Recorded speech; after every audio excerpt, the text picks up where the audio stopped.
Hey, hello everybody, and welcome back to the, let's try this again, to the Laguna Seca 200-mile endurance race in the 1997 Nissan R390 GT1. Let's do this. This is part 3, you guys. Let's go.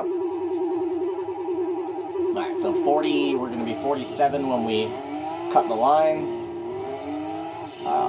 And our pit stop lap for this part is going to be 69, baby.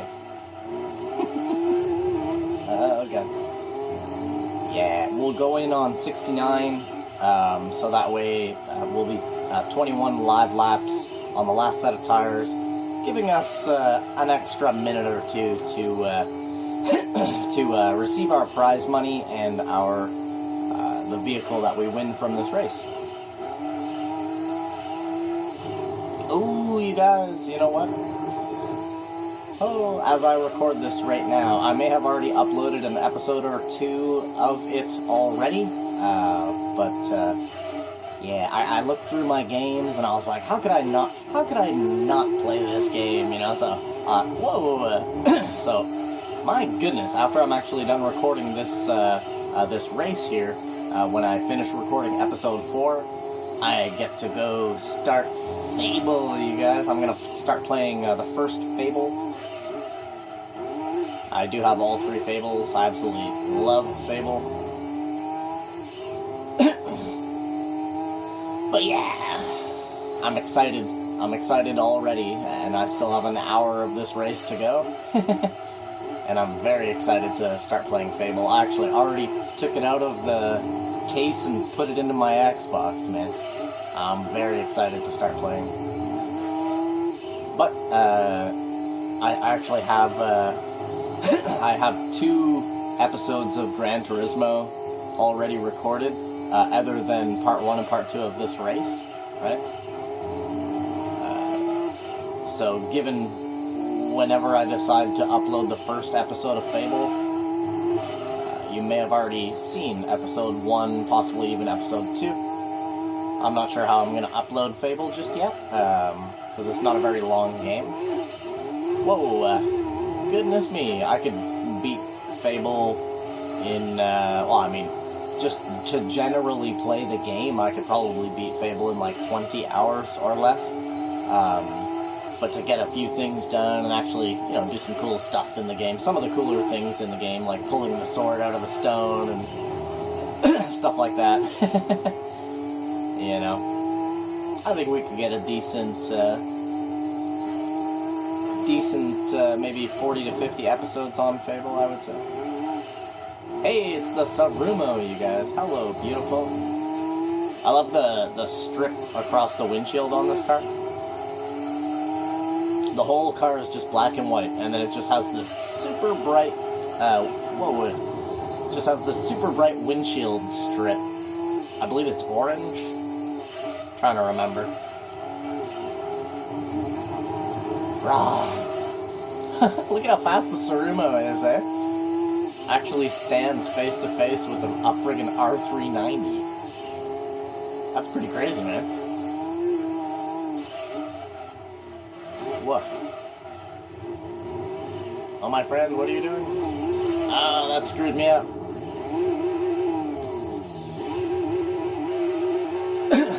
I thought he was gonna spin out, so I tried to stay as far to the right as I possibly could.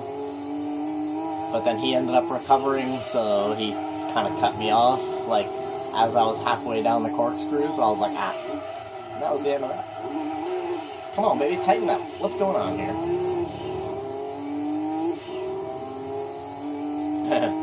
R390. Getting feisty on me. As we're just still on a fresh set of tires. Look at that, completely off of my apex. But the R390 still somehow makes that turn like it's nothing.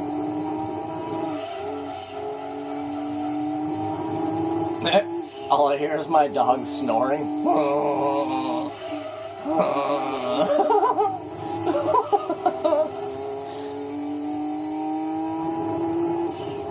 Wasn't sure what that noise was for a moment.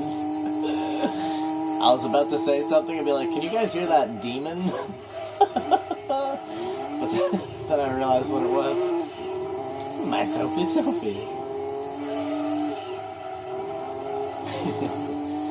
Today is Sophia's bath day, you guys. Ooh.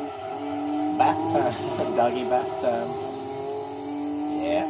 Gotta give her a bath with her super special shampoo.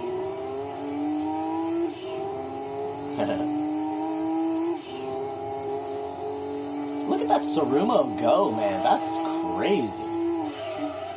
Not sure if the Tsurumo is a 99. That's how far the Supra years go in this game. Wow, I think that's how far every year goes in this game, is the 99s. Yeah, is it orange or green? Yeah, it's green, that's it. Yeah, everything else black and white, and then just this super bright green strip right across the windshield. You can definitely tell which car that is when it's behind you. See this big green bar? Wow, even that far away you can still... That's the only thing that you can see. Just a big green line.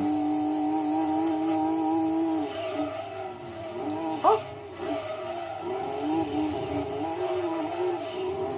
My goodness.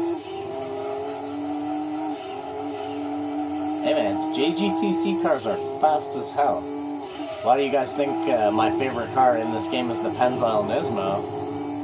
I would have used the Pennzoil Nismo in this race, but just per the video's sake, you know what I mean? I was like, I'll use something else, you know? Because that's like my go-to car if we're racing against like race cars and the horsepower, there's no horsepower restriction. That's like my go-to car. And when I see that, those restrictions, I'm just like, yep, Pennzoil Nismo.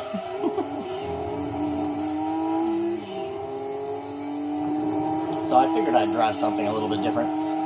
Given I should have actually taken the Pennzoil Nismo. Because all the cars in this race are JGTC. Which I was not expecting. Given that this is very well known as, like, America's track. You know what I'm saying? Even though it's owned by Mazda, this is still a very iconic American track. Oof.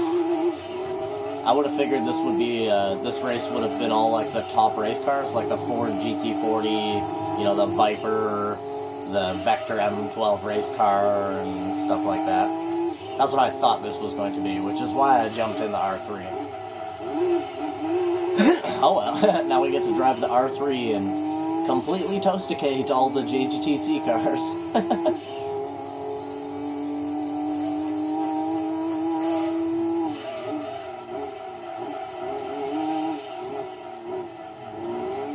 Wonder which car is in second place right now. Give me 1 second, you guys. Oh, jeez. Got good old animal hair all over my face. Quite a common occurrence here at Ashton's little gaming show. I just love animals. Huh. At one point I had so many different animals, I was like, oh my god. What do I do? I had 2 different fish tanks. I had 3 different fish tanks at one point, because I had a piranha in one fish tank. She passed away not too long ago, just a couple of months back. She actually passed away, my piranha. Sadly. She's pretty old though. And then I have my 2 other fish tanks. One of them has like a whole bunch of Blacostomuses in it, and like friggin' 200 different little tiny snails and little tiny ground creatures, I guess you could say, creatures that eat stuff off of the ground. And it has like a bunch of plants, like real plants in there for them to eat nutritiously, and I feed them oatmeal and shit like that, so it sinks to the bottom so that they can just sort of grab a hold of it and gobble, gobble, gobble. I want to get a couple like little fancy shrimp, or like little lobsters, little tiny lobsters, like miniature lobsters. There's these little lobsters that only get like an inch long, and they have like these little fuzzy hands. And they hold out their hands like they're cheering you on or something. They're like, yeah, with their hands up in the air. but they're actually catching little tiny pieces of food that are caught in the current. Crazy. Crazy. I just think they're like the cutest little things in the world. They're only like an inch long. And if you buy a whole bunch of them, they'll all huddle together in like this big group, like in the main part of the current inside of your fish tank. I just think they're so cool. I like it when there's a whole bunch of them all standing around, because then they all stand on top of each other and stuff. They like basically build a wall to like stop all the little food particles from like passing by, and every once in a while they'll just be like and like munch all the food off of one of their arms. It's pretty cool. And then my other fish tank is like friggin' a zillion fantail guppies and different types of like fancy tail guppies and stuff like that. They're all different colors. Like they're like orange, yellow, blue, green, silver, black. I mean, you name it. There's the color is in there. Even like bright yellow and everything. Some of them are like bright yellow. I'm pretty sure they can just be any color as far as I know. I mean, some of them even have pink and stuff like that. Pink or purple. It's pretty cool. But there's like a whole ton of them in there. And they just kind of keep on reproducing. Oh god. That was bad. It started out as 4. I bought 4. I bought 4 different guppies. I bought one fancy tail male, one fantail male, and then I just bought 2 of the fantail females. And then that was like 3 or 4 years ago. And now there's like friggin' 150 of them, and they're all different colors, and they all swim together as well. So it looks like this like kind of like kaleidoscope moving across the fish tank. It's really neat, to be honest with you. And I love my fish. I love animals. Like if you guys couldn't tell that already, or if you're new to the channel or something, I fucking love animals, man. And like I have like all these like you know, you can buy like these little ornaments to like put into the fish tank and stuff, like little plants and different things. A lot of the stuff that's in the fish tank with the fantail guppies is actually like glow in the dark. So like a lot of the plants are glow in the dark. I have like rocks that were sprayed with like the glow in the dark filament, and then like sealed with like a primer so that they don't affect the water. It's super cool. Yeah, I take like when people look at that fish tank and they're like, whoa, look at all those, man, holy, there's so many colors, and I'm like, I know, right? I love it when people come over and see that. It's amazing, you know, it's pretty cool. And then I'll show them, like, I'll be like, oh bro, check this out. And because my living room is essentially a converted recording studio, right? So, whoa, like I have like dark, very thick sheets covering my windows, and then there's like, I have like soundproof, like pretty much all over my walls and stuff like that, and screens all over the place, laptops everywhere, well, 2 laptops, let's not be overly modest or something, but yeah, I have 2 different laptops, 4 different screens, but I only really use 3. Yep, you can definitely tell that I record YouTube videos. Right when you walk into my living room, you're just like, yep, I know this guy records. Got this big microphone stand staring at me, you know? You can just kind of tell that I'm not only a gamer, but a YouTuber now. You can definitely tell when you come in my house. But yeah, that fish tank is like the one and only thing that's in this room that's like not related to like my doing YouTube or playing games. And yeah, I like to, I shut all the blinds, and I shut off all the lights and the TVs and stuff, and shut off all my screens to make the room like dark as fuck, you know? And then I have this wicked ass like LED flashlight, like a military flashlight, so like I'll shine that into the tank, like on the glow in the dark objects, you know what I mean? So that they can absorb like a shit ton of light. And then shut off the flashlight. Oh my god, it looks so cool, man. I'm glad I decided to buy all that glow-in-the-dark shit. It took a little while, actually, to find all the different stuff that's in there that glows in the dark. But, yeah, man. pretty cool. The other fish tank is basically like the one with the plecostomuses and all like the little like snails and different snails and bottom feeder creatures and different things. That's a very large tank. Like, I could legitimately take a goddamn bath in that fish tank. So it's fucking huge. It's 120 gallon. It's a double long, so it's like 60 gallons per side. You understand what I mean? It's very heavy. Actually, when I first filled it up, when I first moved to the place that I live at now, when I first filled it up, I got it like 3/4 of the way full, and I could actually hear the floor underneath it like crack a little bit, and I stopped filling it up, and I was like, oh my god, like, is this shit actually going to fucking support the weight?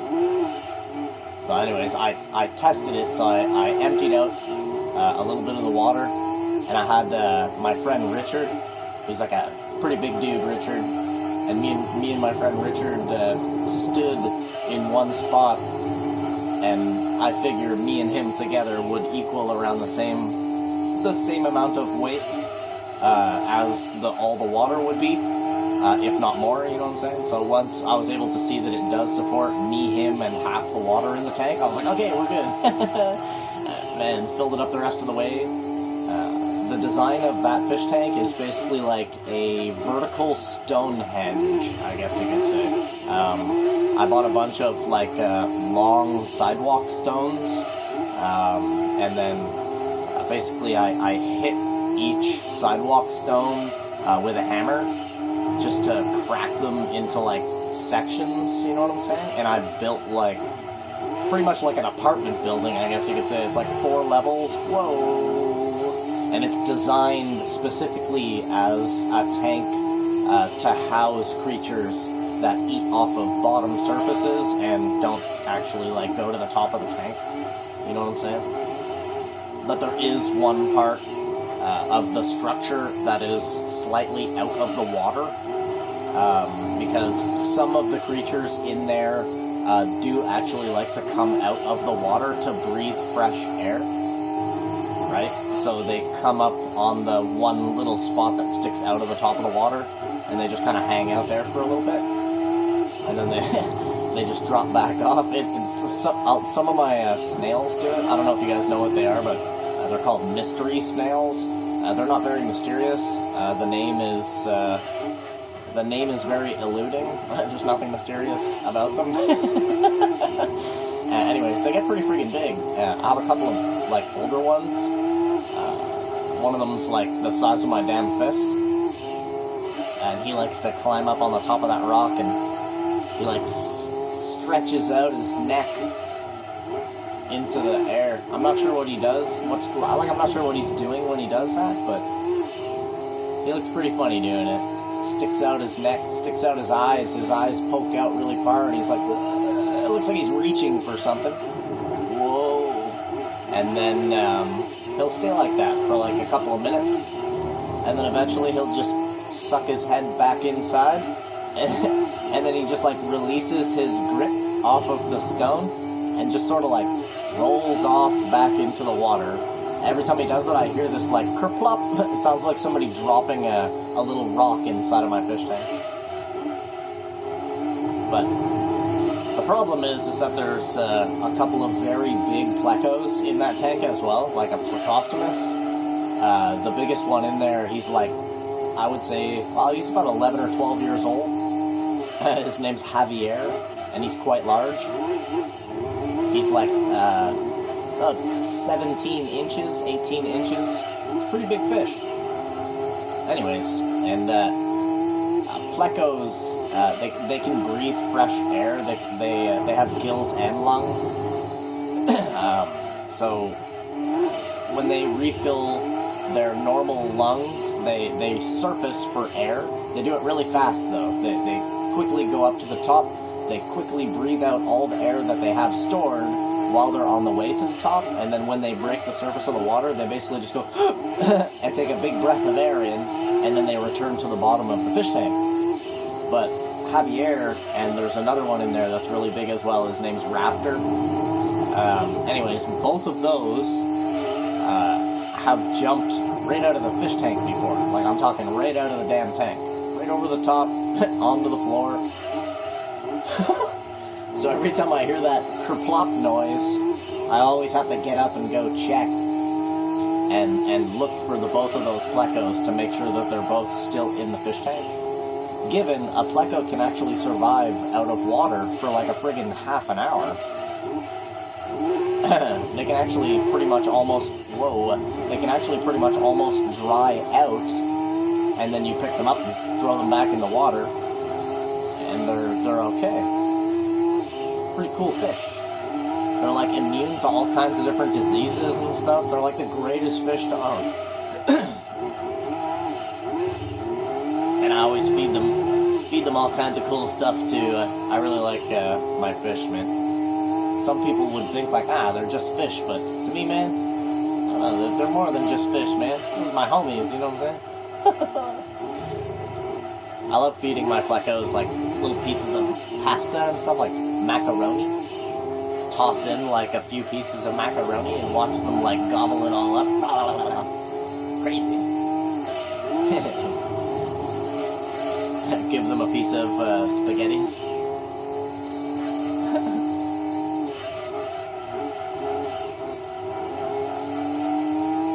Yep. Yeah, I usually buy new fish pretty much every summer.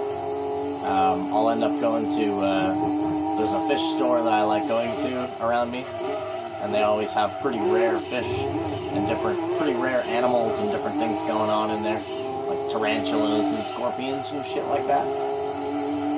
All kinds of different lizards and fuck, man, they even have a goddamn shark in there. I'm not even shitting you guys. They actually have it's like a 1,000-gallon tank inside of the store itself, and they have 2 friggin' sharks in there. Like, I'm talking real sharks that could bite your goddamn fingers off and shit. They're like 2.5 foot long, each of the sharks. Well, the last time I was there, they were like 2.5 feet long. Not exactly sure what type of sharks they are, but they definitely have sharks there. And they're like $7,999.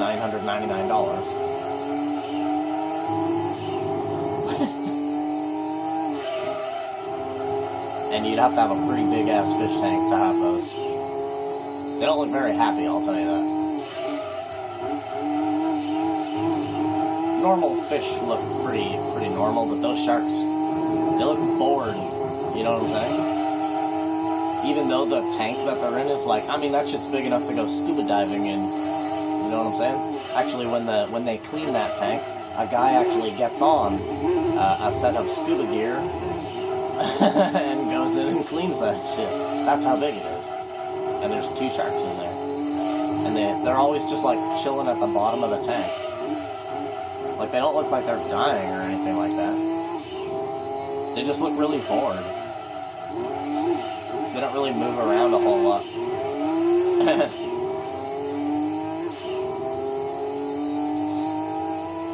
But yeah, I go to that fish store like once a year and buy some different things, a couple different things to put into the fish tanks, like different rocks, little ornaments, maybe like another bag of marbles, like a colorful bag of marbles or something. And then I always buy like a couple of new fish, a couple of new things. Like I said, this year I'm kind of interested in getting some of them little shrimpy guys. I'm just afraid that my plecos, Javier and Raptor, my 2 bigger plecos, I'm just afraid that they would eat those little shrimps. I mean, those little shrimps are pretty small. I'll be honest with you, Javier's mouth is bigger than those little shrimp are. So, he can definitely eat those things whole, no problem. I just don't know if they would or not. Because they don't bug the snails. They don't bug the other little crustacean dealies that are in there and different things. They only really they get territorial about like the area that they, I guess you could say, they own, you know what I'm saying? Like Javier and Raptor, they like fight each other for like the largest the largest open area of the tank. They fight each other for that. But Javier is like 5 inches longer than Raptor is, so he runs that shit. Javier's the king of that tank. Javier is a half spotted and half plate armor Plecostomus. So he's pretty interesting looking. He has like plates of armor, plates of spiky armor all over his head and his neck, and his like fin area. Like his 2 side fins and his dorsal fin, there's like plates of spiky armor. And then his whole back end, like his back half, is like kind of spotted with little areas of armor. He's a pretty interesting looking fish. And he can actually, every time I clean that tank, you guys, I can't use a net, like a little fish net to catch him. Because he's, like I said, he's covered in spiky armor. Like, it's hard. Like, if you give him a light flick, like, it sounds like he's made of plastic or something like that. But the thing is, they have a defense mechanism where, basically, if anything touches them or grabs a hold of them, they flare out all of their limbs, and they suck in as much water as they possibly can. And the whole point of doing that is it's almost like a blowfish effect. So they stretch out their body, not only to become larger, but it flares out the spikes that are on their armor, and it flares out the spikes that are on their fins, right? So, I mean, if I was a fish with a soft mouth, and I grabbed a hold of Javier with my mouth, his reaction would be to suddenly expand, and every little part of him is sharp and, abrasive, basically. So, I mean, that suddenly fills my mouth with a bunch of spikes and armor plates, so it would cause a predator to let him go, you know what I'm saying? It would cause a predator to open their mouth and be like, it would be like biting onto a sea urchin. But like I said, every time when I actually clean that tank fully, and I have to take him out and put him in like a big bucket, boy oh boy, he's made me bleed a couple of times. Grabbing a hold of him with my bare hands, and then when you lift him up out of the tank, he like freaks out and like flails to the side, and when he flails to the side, it like literally stabs the shit out of your hand. It feels like you're grabbing onto a bag of thumbnails or something like that, like a bag of tacks, like thumbtacks. You know what I'm saying? Like, literally feels like you're grabbing a bag of thumbtacks. But the thumbtacks are all moving and violently gyrating around while they're in your hand. But I want to hold him firmly enough that I don't drop him, I'm trying not to hurt him while I'm moving him, you know what I'm saying? He gets to hurt me, but I really don't want to hurt him. Pretty crazy, man. They even make noises as well. When you take them out of the tank, they go, almost like a frog. Kind of freaky, to be honest. They're like aliens, man. The fucking xenomorph. Yeah, he's made me bleed a couple times. Raptor is a different type of pleco, so he's actually soft. He feels all slimy. He has scales, but he feels slimy. Know what I'm saying? My other big pleco, he's a different type of pleco, though. He's a bushy nose. He's a bushy nose fighter jet pleco, which is why his name is Raptor. So he has all these little fluffy things on his nose, like a catfish sort of deal, but they kind of look like little bushes on his nose. That's why he's called a bushy nose pleco. And he's got little dots all over him. Pretty cool guy. He's about 8 years old. Javier's like 11 or 12, man. Javier's older than my cat.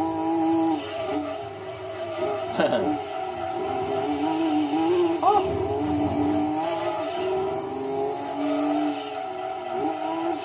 Even had a lizard, but she died last year. I had an Asian spotted leopard gecko, you guys.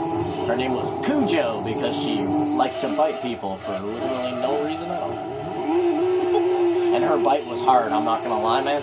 You might think like, oh, a little gecko biting your finger. How bad could it be? Take a pair of needle-nose pliers and get your buddy to crush your fucking finger with them. That's what it feels like. It hurts, man. Shit. But anyways, enough of all this animal business. Thank you guys for coming out and watching this episode of Gran Turismo 2. As always, do me a favor, leave a like on the video, subscribe to the channel if you haven't done that yet, and be sure to tune in for the last part of this endurance race to find out what car we friggin' win. Fingers crossed for the Turismo Supra, you guys. I'm thinking that's what it might actually be, just to make me laugh, because I said it in part 1 of this race. Imagine it is the Turismo, because I was excited to see that car in this race. But yeah, man. Anyways, wish you guys the total best. I hope you guys have a freaking awesome day, and I'll see you guys in the very next episode, which is going to be the ending of this race. So, see you guys in a bit. Bye-bye.